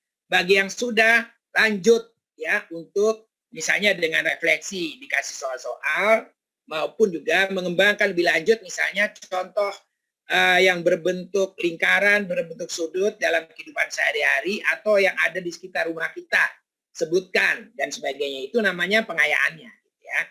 Sehingga dengan demikian tujuan dari pembelajaran ini semuanya meningkat yang namanya retensi ya. Yang kemampuannya 40 naik walaupun hanya 60 misalnya. Tapi yang 60 naik jadi 100 misalnya. Itu tujuan utama ya peningkatan pembelajaran melalui yang disebut dengan sistem blended learning face to face ya. Berikutnya adalah ada model blended learning yang disebut dengan rotasi ya. Rotasi ini biasanya ada beberapa yang dilakukan ya, di mana memperhatikan rotasi keunggulannya adalah blended learning memperhatikan tentang kecepatan anak-anak menerima pelajaran dengan gaya belajar yang berbeda-beda. Sehingga di dalam kelas itu pun rotasi dilakukan di kelas ya, di mana anak itu belajar, nanti ada contohnya dan ada filmnya yang akan saya putarkan. Di mana anak belajar itu tidak kelompoknya itu tidak sama. Ada yang kelompok kecil, ada yang belajar individu ya, terutama yang individu itu online. Ada juga yang mulai pada saat jam yang sama sudah mulai berdiskusi. Karena sebelumnya sebelum masuk sekolah anak-anak ini diberikan dulu tugas di rumahnya masing-masing. Ini kalau normal ya. Kemudian nanti kalau tidak normal tentu saja pada PJJ ini nanti pada saat ketemu tatap muka anak-anak ini sudah punya bekalan. Tapi kalau normal keadaannya ya anak-anak yang sudah punya bekalan ini langsung diskusi. Ya itu namanya kelompok terminal tertentu. Ada terminal yang isinya itu mempelajari secara online. Ada juga yang terminal mempelajari masalah ya gitu. Sehingga di dalam kelas itu kelompoknya banyak dan juga tidak sama ya, bisa juga kelompok besar, ada kelompok kecil juga, ada individual, semuanya pada saat yang sama melakukan satu pembelajaran dengan model yang berbeda-beda. Ada yang berbasis online, ada yang langsung diskusi. Ya, ini namanya blended learning sistem rotasi ya. Nanti ini saya kirim nanti PowerPoint-nya sehingga Bapak Ibu bisa mempelajari lebih jauh. Tapi yang saya jelaskan kurang lebih seperti itu. Nah, nanti pada saat akhir guru dapat informasi dari seluruh ya, karena semuanya yang tadinya online itu juga nantinya diskusi di hal yang sama. Misalnya yang tadinya diskusi ya, itu nanti setelah itu online, yang tadinya online setelah itu diskusi gitu ya. Tapi tidak semuanya di dalam kelas itu menjadi satu kegiatan, tapi kegiatannya beda-beda ya.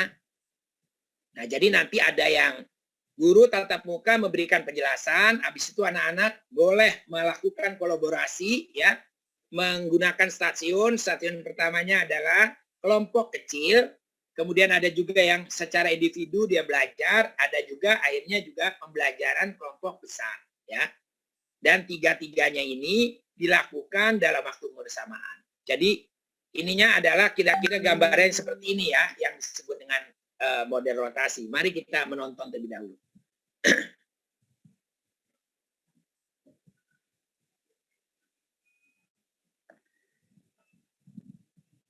My name is Diane Huo. I'm a fourth grade teacher at Marshall Ranch, and I have just started trying the blended learning. Nah, Bapak Ibu diperhatikan ya, ada anak-anak yang kelompok kecil, ada yang individual. Yang So individual we yang set up in ya, rotation stations. So I have a small group ada yang kelompok setting. kecil, ada I yang kelompok have besar. independent workstation. Ini luar the biasa, di dalam technology kelas station, itu so the students dibebaskan are working on anak-anak. iReady, and the creation station, Yang where the langsung students are online, applying. udah kelihatan semua? Baik ya. Berikutnya adalah blended learning. Ini artinya adalah fleksibilitas, ya, fleksibel. Nah, fleksibel itu begini, ya. Jadi ini punya itu sebagai konsultan, bersikap sebagai konsultan, di mana anak-anak yang belajar ini, ya ini cenderung untuk kelas tinggi ya. Anak-anak yang belajar ini dipersilakan untuk mempelajari lewat online dulu, ya. Kemudian kalau ada hambatan, entah itu tidak mengerti apa yang dipelajarinya lewat online itu, bisa langsung belajar. Jadi PJJ ini sebenarnya bisa dilakukan seperti itu. Anak-anak suruh belajar, ya mempelajari itu. Tapi kalau nanti ada kesulitan bisa WA ke gurunya, ya menanyakan tentang apa yang tidak dimengerti gitu. Jadi gurunya siap sebagai konsultan untuk menangani siswa-siswa yang bertanya. Baik bertanya karena tidak mengertinya atau bertanya karena dia pengen lebih berkembang lagi ya, mengetahui sesuatu. Ya, itu namanya fleksibel. Jadi artinya siswa ditugaskan mempelajari suatu topik tertentu dalam YouTube atau topik tertentu dalam internet, ya terkonek dengan jaringan. Setelah itu anak-anak suruh mempelajari, manakala tidak bisa, suruh langsung WA kepada gurunya atau berkomunikasi dengan gurunya untuk bertanya tentang sesuatu yang tidak dimengerti dari apa yang dipelajari. Itu namanya fleksibel. Ya. Itu berikutnya ada lagi yang disebut dengan flip classroom. Ya.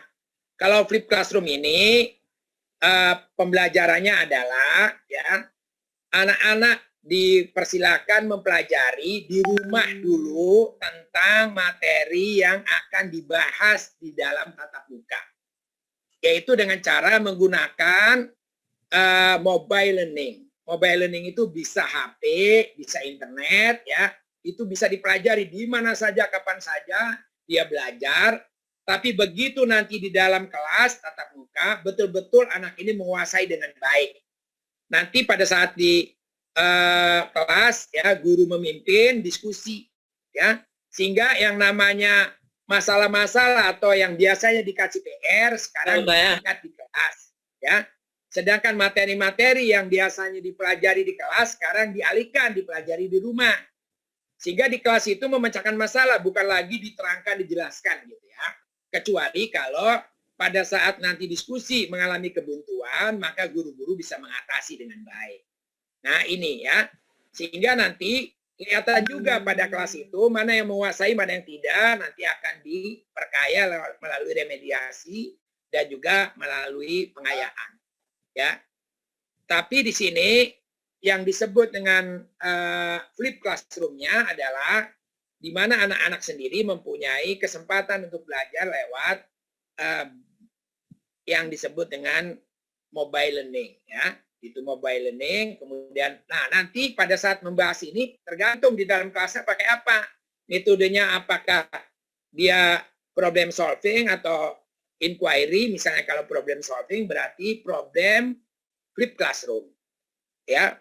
Tapi kalau misalnya inquiry, nanti inquiry flip classroom. Kalau misalnya nanti anak-anak dipakai discovery flip classroom, ya gitu. Jadi artinya adalah sekaligus bisa mengadakan pembelajaran, pengayaan, dan remediasi yang bisa dilakukan melalui kegiatan-kegiatan yang flip classroom ini. Contoh lain misalnya ya, itu bisa juga anak-anak kita.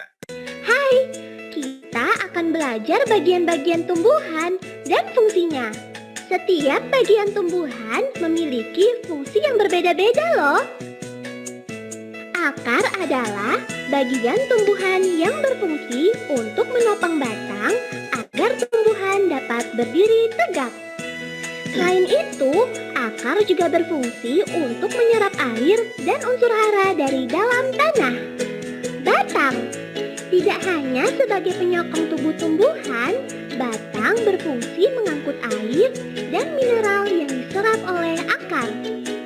Selain itu, batang juga dapat mengangkut zat makanan hasil fotosintesis untuk diedarkan ke seluruh bagian tumbuhan. Daun berfungsi sebagai tempat berlangsungnya fotosintesis. Pada daun terdapat zat hijau daun yang disebut klorofil. Nah, klorofil inilah yang membantu berlangsungnya fotosintesis pada tumbuhan. Bunga berfungsi sebagai alat perkembangbiakan. Pada bunga terdapat alat kelamin jantan dan alat kelamin betina. Alat kelamin jantan pada bunga disebut benang sari. Sedangkan alat kelamin betina pada bunga disebut putik. Buah memiliki bentuk, rasa, dan warna yang beraneka ragam. Selain berfungsi untuk melindungi biji, buah juga digunakan tumbuhan untuk menyimpan cadangan makanan. Bagian-bagian buah terdiri atas tangkai buah, kulit buah, dan daging buah. Bagian yang biasa kita manfaatkan yaitu bagian daging buahnya. Biji berfungsi sebagai alat perkembangbiakan pada tumbuhan. Biji yang ditanam akan tumbuh menjadi tanaman baru.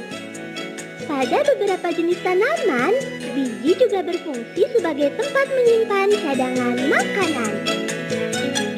Baik, Bapak Ibu sekalian. Jadi pada yang namanya flip classroom yang sekarang banyak dipakai ya, model flip classroom ini. Jadi tadi misalnya satu materi itu bisa suruh mempelajari dulu sebelum diskusi di kelas ya. Tapi nanti di dalam diskusi di kelasnya dipecahkan. Tumbuhan itu bisa dikembangbiakan melalui apa? Misalnya ya, apa fungsi akar dan sebagainya. Jadi bisa diperdalam sehingga diskusinya itu adalah betul-betul nanti matang ya, karena anak-anak ini sudah dibekali dulu materi-materi yang harus dipelajari di rumah. Ya, jadi yang biasa diterangkan oleh Bapak Ibu itu sekarang diganti, suruh diselesaikan dulu di rumah. Ya, namanya pre-class ya. Bisa pre-class itu dengan kuis ya, bisa juga dengan diskusi virtual dan sebagainya. Kemudian nanti di dalam kelas itu anak-anak ini sudah mulai pembelajarannya adalah yang disebut dengan problem solving, inquiry, diskusi dan sebagainya, itu dilakukan di kelas nanti. Bekalannya diperoleh dalam pre-class ya, di mana anak-anak itu sudah dibekali dulu melalui flip classroom ya, atau yang disebut dengan mobile learning-nya ya. Kemudian nanti post class itu baru nanti anak-anak itu bisa dibuat yang disebut dengan analisis lebih lanjut ya, misalnya ada tugas ya, setelah ini kamu amati membuat satu pohon ya, tumbuhan yang bisa mulai kamu amati sejak biji sampai tumbuhan itu bisa berkembang menjadi tumbuhan yang bisa hidup dari sebutir biji misalnya. Kemudian diamati, disirami kayak apa. Jadi ada yang disebut dengan kegiatan-kegiatan yang bisa dilakukan. Di samping itu juga nanti post class ini bisa juga lebih jauh anak-anak ini melakukan satu analisis terhadap perbedaan antara tanaman yang ditanam dengan biji, ditanam dengan stek dan sebagainya, sehingga dia bisa mengamati secara langsung. Nah ini barangkali ya model yang disebut dengan flip classroom. Nah kemudian ada lagi yang disebut lab blended learning ya. Lab blended learning ini artinya begini. pembelajarannya kita menggunakan dua. Selain ruangan kelas, juga ada ruangan laboratorium. Sebetulnya mirip dengan rotasi, cuman bedanya adalah kalau di dalam model lab classroom ini ya, blended learning ini, itu guru pertama menjelaskan dulu, memberikan pengarahan ya terhadap sesuatu yang dipelajari, kemudian bagian-bagian tertentu, tapi memperdalam materinya, nanti anak-anak suruh langsung datang ke lab. Jadi pembelajarannya masih ada di sekolah. Di lab komputer dia belajar secara online, setelah selesai di lab komputer secara online berapa menit dibatasi, bisa dilakukan secara individu maupun kelompok, baru setelah itu kembali lagi ke ruangan untuk diskusi lebih lanjut, memecahkan masalah-masalah yang berkaitan dengan apa yang dipelajari. Ya, dan ini sifatnya bisa juga untuk pembelajaran dan untuk pengayaan ya, karena dengan di lab itu sebetulnya gini, materi yang disampaikan oleh gurunya terbatas. Tapi begitu dia disuruh ke laboratorium, internet, dia buka, maka di situ dikembangkan wawasannya, kembali lagi untuk kembali diskusi dengan wawasan yang sudah bertambah. Sehingga pembelajarannya lebih berkualitas, anak-anaknya juga memiliki pemikiran yang sudah naik tingkat kemampuannya. Sehingga harapannya pada saat diskusi, itu juga diskusinya akan lebih berkembang. Ya. Ini yang harus dilakukan. Nah, Bapak Ibu sekalian, oleh karena itu IT bisa dipakai juga sebagai pusat pembelajaran yang direkomendasi untuk dibuka oleh anak-anak kita. Kalau kita punya blogger misalnya ya, di mana para siswa bisa membuka blogger kita yang dibuat, bisa juga mencari di internet dan sebagainya. Ini berbagai macam sumber itu bisa dicari ya. Halo? Jangan lupa juga dalam pembelajaran tatap mukanya, tetap walaupun kita online, walaupun kita tatap muka misalnya biasa atau online, masih tetap harus ada yang disebut dengan inquiry, discovery, investigasi, problem-based learning, project-based learning, STEAM, digital learning, itu juga diperhatikan sebagai sesuatu untuk memperkaya agar IT-nya terkonek dengan pedagogik yang harus kita tekuni. Ya, jadi model-model pembelajaran ini jangan ditinggal gitu ya, walaupun kita pakai IT. Nanti Bapak Ibu kita akan buka dulu diskusi ya sebentar. Kemudian nanti baru saya akan menerangkan bagaimana mendesain pembelajaran berbasis IT ini supaya nanti pada Rebu yang akan datang kita betul-betul sudah merencanakan ya model-model pembelajaran berbasis IT ini, dan contoh-contohnya nanti akan saya berikan setelah kita buka forum diskusi dulu. Baik, untuk sementara sesi 1 saya cukupkan sekian dulu ya Pak Hartono, dan saya buka kesempatan untuk saling ya memberikan masukan, dan insya Allah nanti untuk materi ini akan saya kirim ya materinya lewat WA ya yang bisa dimiliki oleh teman-teman semuanya. Baik, Bapak Ibu sekalian, saya kira itu dulu pengantar saya untuk pembelajaran. Nanti setelah ini akan saya jelaskan bahan untuk workshop di hari Rabu, mendesain model pembelajaran supaya kita bisa memilih ya model IT-nya apa, kemudian model pembelajarannya apa supaya tepat ya. Itu barangkali, dan saya akhiri dengan sesi 1 ini dengan Assalamualaikum warahmatullahi wabarakatuh. Waalaikumsalam warahmatullahi wabarakatuh. Baik, Bapak Ibu sekalian, bagaimana sekarang mendesain pembelajaran berbasis ICT ini ya? Yang pertama adalah kita harus melakukan identifikasi kompetensi dasar dulu, ya. Sebab materi yang akan kita pelajari ini itu harus disesuaikan pedagogiknya seperti apa, kemudian model online-nya atau berbasis digitalnya seperti apa. Itu tergantung materi yang akan kita berikan. Karena tidak setiap metodologi itu tepat untuk menyajikan satu materi tertentu. Sehingga Bapak Ibu harus menganalisis dulu kompetensi dasar. Setelah itu ada yang namanya indikator capaian. Ya, dilihat. Nah, nanti dari kompetensi dasar itu berbuah yang namanya materi-materi yang akan disajikan. Kemudian dari materi itu baru kita akan menentukan metodologi dan juga IT-nya ya. Baik itu IT-nya kita buat sendiri maupun yang mengakses dari YouTube atau misalnya menggunakan software tertentu itu tergantung ya gitu. Kemudian kedua, dasar kedua juga yang harus diperhatikan, perhatikan gaya belajar anak-anak. Kalau di dalam kelas itu gaya belajarnya beda-beda, banyak sekali macam gaya belajar yang ada di dalam kelas itu, maka sebaiknya kita pakai blended learning model rotasi.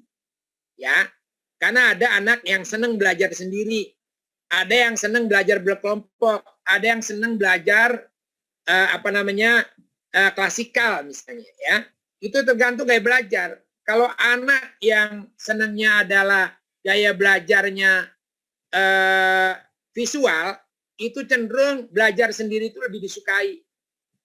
Karena visual itu pendekatannya adalah dengan dia melihat langsung, dengan dia mempelajari sendiri, dia bisa mengambil pelajaran itu dengan baik. Tapi kalau auditorial harus ditemani. Sebagai guru, gurunya harus cerewet, gurunya harus memberikan penjelasan-penjelasan ketika mentok.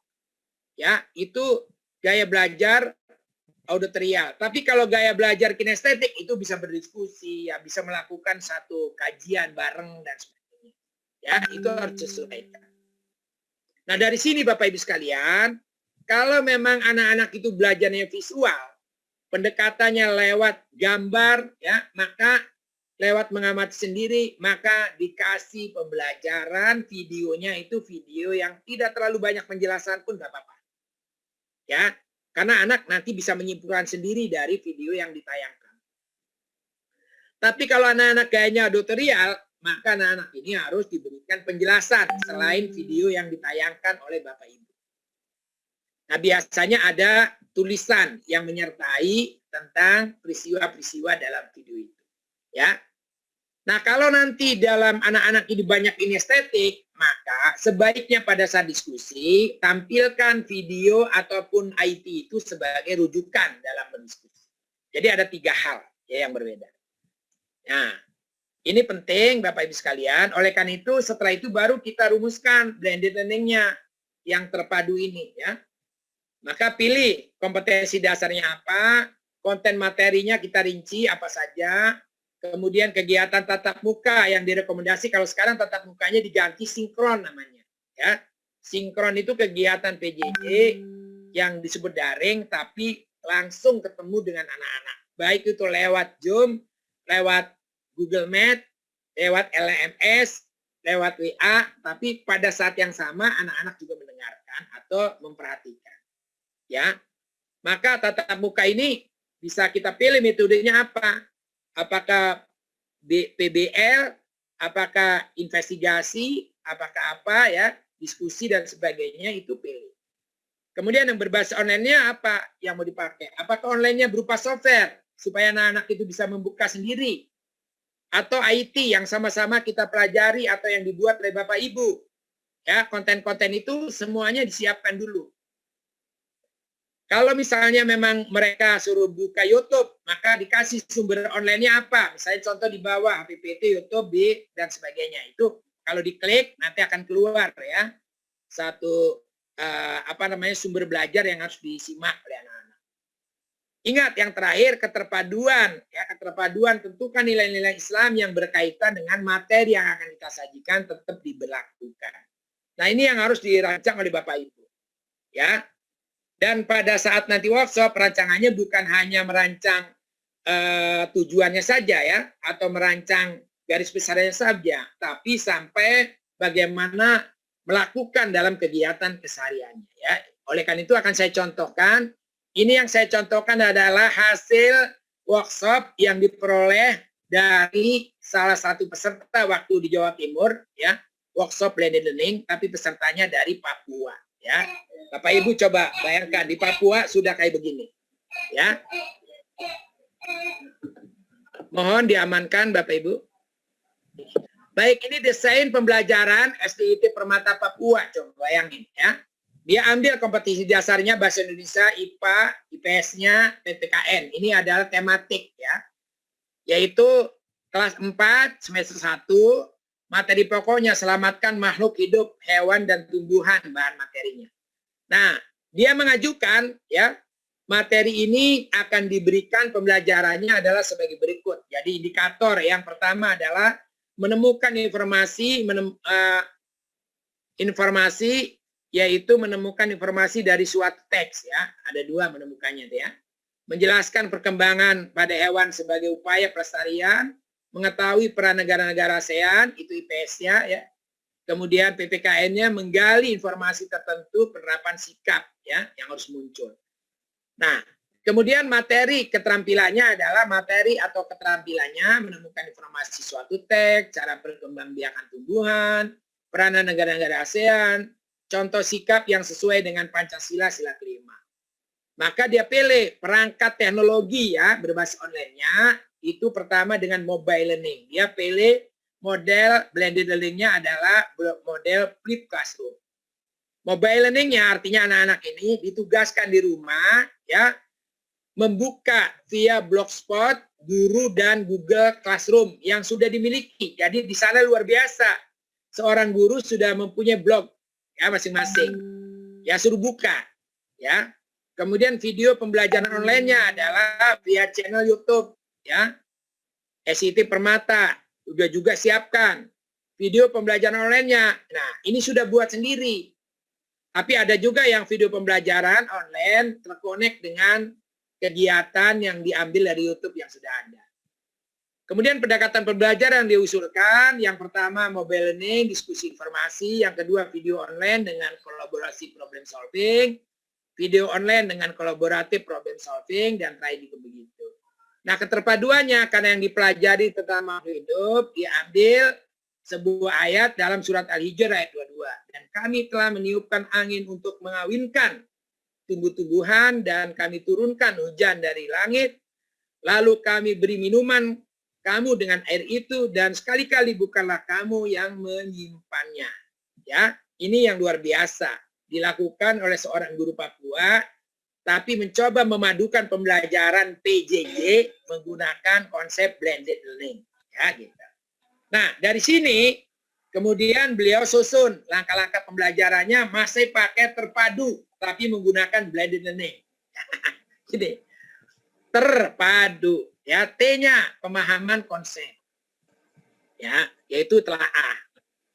Yaitu langkah pembelajarannya memberikan tugas melalui mobile learning tentang menggali informasi dalam bacaan perkembangbiakan tumbuhan yaitu titian arum, ya. Tentang Armopulus titanum. Nah, nanti peserta didik menjawab pertanyaan-pertanyaan guru terkait dengan informasi bacaan. Jadi dikasih kuis ya setelah dia membaca supaya dia memahami bacaan itu dengan baik, maka dikasih kuis melalui internet ya. Kemudian terpadunya, ET-nya, eksplorasinya itu di dalam kelas, guru membacakan surat Al-Hijr, kemudian peserta didik menyimak mengantar guru ya, itu pertama. Peserta didik membaca teks, ini udah di kelas. Tadi yang T pertama itu adalah di luar kelas ya. Kemudian yang disebut dengan mobile learning-nya, yang ini di kelasnya nih, guru membacakan ayat Al-Hijr, peserta didik menyimak, peserta didik membaca teknologi pengembangan tumbuhan, ya, peserta didik mengetahui bahwa memelihara kebersihan dan kesehatan lingkungan itu seperti apa, ya, peserta didik melakukan mengidentifikasi kondisi budaya, ini juga IPS-nya, jadi luar biasa nih, keempat-empatnya itu dilakukan, ya, bahasa Indonesia, IPS, IPA dan sebagainya. Kemudian R, merumuskan diskusi peserta didik, merumuskan hasil diskusi perkembangbiakan dan kondisi sosial budaya negara Thailand. Ya, diskusi. Jadi ini juga di kelas. Ya. Nah, setelah itu rumuskan. Ya, masih tetap dilanjutkan lagi diskusi. Peserta didik merumuskan hasil diskusi perkembangbiakan tumbuhan dan kondisi sosial budaya Thailand tadi ya. Ya, karena ada ASEAN-nya. Kemudian peserta didik mempresentasikan ya secara bergantian masuk. Refleksinya adalah guru mengevaluasi kegiatan diskusi, guru memberikan pengayaan materi tentang materi yang dipelajari tadi, baik itu melalui IT ya, ataupun juga yang melalui tatap muka langsung yaitu sinkron ya. Kemudian Terakhirnya mengkaitkan kebermanfaatan, guru menghubungkan peran materi pengembangbiakan hewan dan peran Thailand sebagai ASEAN yang sudah memberikan banyak kontribusi ya. Kemudian mengajak kepada seluruh peserta didik untuk mencintai dan menjaga kelestarian, mencintai dan menjaga kelestarian alam, ya itu duniawinya. Kemudian urawinya adalah mengkaitkan materi tersebut dengan nilai-nilai Islam, bahkan suruh juga membuka YouTube ya tentang ayat-ayat yang berkaitan, kemudian juga membaca tafsir yang berkaitan dengan materi-materi ini.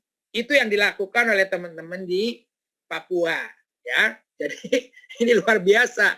Saya juga heran ya, orang Depok belum tentu juga bisa seperti ini gitu. Tapi Papua dia merencanakan pembelajaran PJJ-nya menggunakan blended learning dengan model seperti ini. Ya, itu yang nanti insya Allah hari Rabu sebagai bahan yang akan dibuat. Nanti form dan sebagainya akan saya kirim ke Ustadz Dion ya untuk dilakukan oleh Bapak Ibu. Boleh kelompok, boleh perorangan, silakan aja ya. Tapi nanti diharapannya hari Rabu ini presentasi ini dan juga ada yang mempresentasikan model pembelajaran yang dilakukan ya melalui pembelajaran berbasis IT dan yang dilakukan untuk kita semua. Ini barangkali ya sebagai pengantar, sekali lagi seluruh materi-materi yang akan disampaikan ini insya Allah nanti akan saya kirim melalui Ustadz Dion ya, form-formnya termasuk juga PDF yang saya kirimkan langsung yang isinya adalah yang saya jelaskan pada hari ini. Itu barangkali Ustadz yang bisa saya sampaikan. Jadi hari Rabu adalah workshop. Workshopnya dari sekarang ya sampai hari Rabu. Nanti hari Rabu teman-teman yang tertarik untuk mendiskusikan silakan bergabung lagi ya untuk mempresentasikan. Kalaupun ya tidak presentasi pun ya ikut ya. Tapi tolong panitia mengatur kira-kira ditunjuk dari Sekolah Mutiara wakilnya siapa. Dari Sekolah Alfitia wakilnya siapa. Ya, sehingga nanti betul-betul saling mengisi antara satu dengan yang lain ya. Desain pembelajaran berbasis blended learning dengan model yang bisa saya kemukakan. Bisa model rotasi, bisa model flag, ya bisa model lab, bisa model flip classroom, atau model yang satu lagi yang disebutkan face to face, ya itu juga boleh. Baik, Ustadz, saya kira itu pengantar saya untuk menuju workshop, dan kami persilakan kalau ada Bapak Ibu yang masih perlu konfirmasi terhadap tugas yang akan diberikan ini. Ya, silakan. Ustadz, masih ada yang bertanya Ustadz di kolom chat Ustadz. Iya, silakan. Dibacakan Ustadz. Baik. Ya, ya. Ini dari Ibu Faradina Afnaniah ini sepertinya. Ya. Dari Alfitiah ya. Bertanya Ustadz, bervariatifnya pencapaian pemahaman ketuntasan belajar murid terutama saat PJJ ini menjadi tantangan tersendiri bagi guru seperti murid yang lambat menyelesaikan tugas, keterbatasan sarana belajar murid, pemahaman murid dan sebagainya. Bagaimana cara yang bisa lebih memudahkan guru dalam melakukan evaluasi ketuntasan murid secara kolektif? Apakah evaluasi yang dilakukan harus berbasis individu murid sesuai kondisi pencapaian masing-masing, karena memang untuk PJJ setahu saya sangat diharapkan pembelajaran bisa diadaptasikan sesuai kondisi personal murid. Gitu Ustaz, pertanyaannya Ustaz. Baik ya, jadi gini, kita ini PJJ ini kan sebenarnya pembelajaran yang dilakukan di mana saja, kapan saja, oleh siapa saja, dengan cara apa. Nah, itu yang paling penting yang dijawab gitu ya. Nah, kita memahami bahwa tidak setiap siswa yang kita miliki itu punya satu kemampuan yang sama untuk menangkap materi maupun juga melaksanakan tugas-tugas. Ya, makanya wajar kalau seandainya sekarang ini kurang optimal.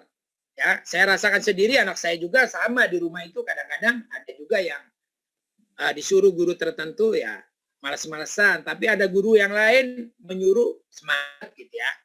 Nah, ternyata setelah saya pelajari kenapa seperti itu kejadiannya, ya, ada guru itu emang cuman pengantar, kemudian tugasnya banyak. Ya, ini anak gak suka. Semakin banyak yang diberikan tugas, semakin banyak juga yang tidak dikerjakan. Tapi begitu guru itu ngasih tugas sedikit dan menantang, ya, itu ya cepat juga dikerjakannya. Gitu. Oleh karena itu Bapak Ibu, jangan terlalu banyak, tapi usahakan tugas yang diberikan itu adalah dibikin sedemikian rupa sifatnya kayak kuis, ya. Kita bikin kuisis misalnya ya, atau hot potatoes ya, yang di komputer, sehingga anak-anak itu setelah selesai mengajar itu langsung bisa tuh ngisi kuis. Seneng itu kalau kayak gitu. Ya, tidak beban. Tapi kalau misalnya anak-anak suruh nulis di kertas, kemudian habis foto kirim ke WA, itu biasanya lama. Itu tidak langsung cepat dikerjakan. Karena di samping tidak menantang, yang kedua juga malas, anak-anak kita ini sekarang nulis-nulis itu malas ya. Nah oleh karena itu yang seperti ini bukan nggak boleh, tapi dikurangi. Kalau bisa memang kita buat soal-soal itu kayak semacam kuis ya, yang bisa dikerjakan langsung di komputer ya, sehingga anak-anak itu bisa melakukan langsung. Itu yang bisa kita pantau. Dan pada saat itu juga ada satu jaminan yang mengerjakan itu bukan orang tua. Yang mengerjakan itu bukan kakak, tapi anaknya langsung. Karena pada saat itu juga kita bisa. Ya. Kemudian ketika anak-anak ini kita pantau ternyata tidak sama ya dalam kecepatan mengerjakan tugas. Ada yang lambat, ada yang cepat, ada yang malas, ada yang disiplin, ada yang tidak disiplin. Nah, maka di sini perlu juga adanya satu upaya guru untuk menyelesaikan masalah-masalah itu. Jangan sampai diserahkan orang tua, tapi juga guru juga ikut campur di dalamnya. Ya, karena gini, ada misalnya tugas yang nggak dikerjakan, tapi orang tua gurunya hanya mengingatkan kepada orang tuanya, Bu, ya atau Pak, halaman sekian Ananda belum mengerjakan gini-gini, tolong ya dibantu untuk kerjakan segera. Nanti yang ribut itu orang tuanya dengan anaknya, gitu ya. Tapi kalau langsung yang nelfon atau yang menyapa itu gurunya langsung kepada anak yang belum yang memberikan tugas itu akan lain itu. Tolong nak, tinggal beberapa orang yang belum, diantaranya adalah kamu. Ya, tolong ini dikerjakan dengan baik. Ya, ibu guru tunggu ya. Sampai kapan nak mengerjakan? Nah, kalau itu namanya demokratis. Nah, ketika dia ngomong, insya Allah Bu besok, ya jangan dipaksa untuk hari ini. Biarkan ditunggu sampai besok. Ya kan? Jam berapa nak besoknya? Nah, nanti ditegur. Setelah jam itu ditanyain lagi. Sudah dikerjakan nak? Tadi kemarin janjinya seperti ini. Alhamdulillah Bu, udah saya kasih gini, selesai gitu. Tapi kalau misalnya itu diserahkan orang tua, pokoknya besok sampai jam 12, saya tunggu ya. Gitu. Padahal tugas-tugas lain dari guru lain juga masih numpuk belum dikerjakan. Akhirnya apa? Ribut di rumah, ributnya 2 jam, tugasnya cuma 10 menit. Gitu ya. Awas hati-hati ini ya. Oleh karena itu Bapak Ibu, sebaiknya ada komunikasi juga yang dibangun antara guru dengan siswa supaya siswa ini merasa bahwa yang menyuruh itu adalah gurunya. Ya, ada juga yang nggak mau ambil pusing nih orang tua di Jawa Timur ya, orang-orang tua di Jawa Timur itu melakukan satu kegiatan yaitu ngumpul di gardu gitu ya. Ini ada di media sosial saya baca. Setiap pada tugas karena memang satu RT itu rata-rata sekolahnya sama, kelasnya sama, dia kumpul tuh orang tuanya, ngerjain bareng-bareng. Jadi yang ngerjain tugas itu adalah bukan anaknya, orang tuanya. Daripada orang tuanya ribut, mendingan saya kerjain aja gitu.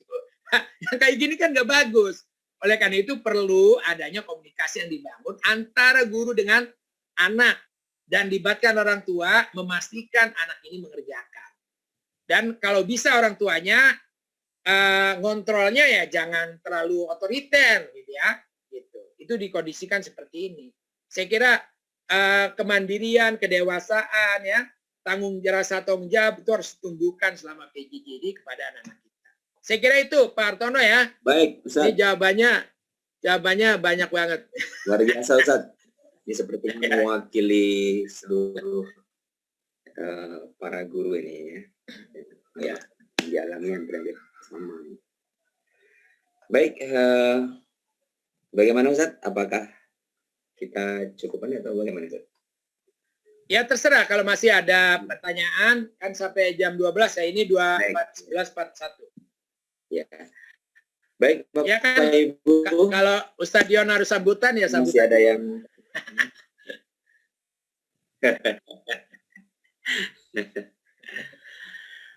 baik, ada yang masih penasaran barangkali atau ada yang ingin menyampaikan hal-hal terkait dengan PJJ hari ini, mungkin ada hal yang ingin disaringkan. Silakan Bapak Ibu, mumpung kita masih bersama Ustadz Sukro ini ya. Silakan kalau tidak ada. Workshop hari Ibu, insya Allah. Kalau tidak ada ya cukup gitu ya, nggak apa-apa. Baik, Bapak Baik, Ibu, silakan. Bapak Ibu ada? Baik, kalau tidak ada, ini kan nanti workshop ya, tolong untuk hari Rabu itu diatur Pak, kalau bisa sebelum hari Rabu, misalnya hari Selasa saya udah tahu siapa yang akan maju, Ya, kemudian ya. yang maju ini disiapkan materinya ya, kalau misalnya mau ditayangkan langsung berarti dikasih link Zoom-nya, tapi kalau tidak langsung ditayangkan berarti artinya dikirim dulu ya kepada panitia untuk dapat tanggapan. Iya, Bang. Rencananya ya. Ya, kalau Ya, bisa, kalau ada grup WA, bikin aja grup WA sehingga dia nyetor dulu materi itu di grup WA, bisa diambil dan sekaligus juga bisa dipakai ya untuk teman-teman yang lain. Ini Baik. materinya untuk workshop, bahan-bahannya saya kirim kepada Ustadz Joni. Sekarang saya Ya, langsung ya, Ustadz. ya. Ya. Desain pembelajarannya dan juga PDF ya yang saya sampaikan tadi, saya juga kirim sebagai panduan untuk mengerjakan. Tapi ingat, jangan nyontek dari Papua. Kita harus lebih hebat lagi dari Papua. Iya. Ya. Gitu ya. Baik. Saya kira itu Ustaz. Baik. Mudah-mudahan apa yang saya berikan di hari ini mampu mencerahkan guru-guru ya dan tidak bosan ya mendengarkan saya ya. Baik, Kebetulan baik. saya juga PPG nih di UNJ ketemu dengan guru-guru dari Riau semua, guru-guru negeri, guru Luar biasa. Masudirini dan sebagainya. Jadi saya bilang wah kebetulan nih saya besok kasih di Riau. Kemarin juga PPG ketemu guru-guru Riau juga. Tapi alhamdulillah dia tidak mau diganti ya. Pengajarnya tetap Pak Sukro. Saya bilang ya nggak bisa. Oh gitu ya. Iya ya. Baik. Ya, ya, ya. Saya kira itu dan saya akhiri dengan wabillahi taufiq wal hidayah. Assalamualaikum warahmatullahi wabarakatuh. Dan terima kasih atas atensi dari Bapak Ibu dan kepada Ustadz Yon. Mohon maaf ya lahir batin apabila ada hal-hal yang kurang berkenan yang saya sampaikan. Sekian dan saya kembalikan kepada moderator. Baik, jazakumullah Ustadz Sukro. Kita ambil gambar dulu Ustadz ya. Pak Ibu boleh yang berkenan untuk membuka. Ini materi udah saya share ya ke Ustadz Yon ya. Ya, baik. Materi Bapak Ibu. dan desain pembelajaran udah saya kasih. Baik, kita ambil gambar dulu. Kita akan print screen ya Bapak Ibu.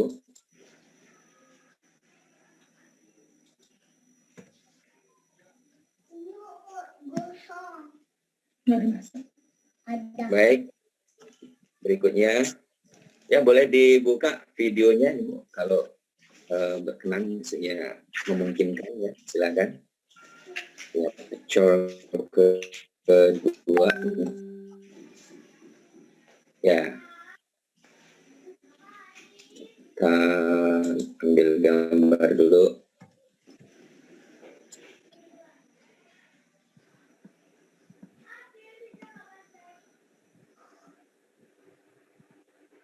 Baik.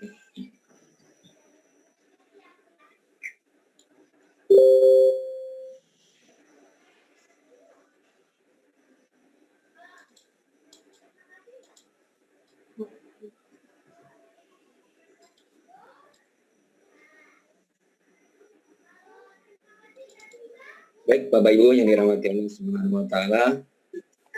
Kali lagi kita ucapkan terima kasih kepada Ustadz Sukro ya.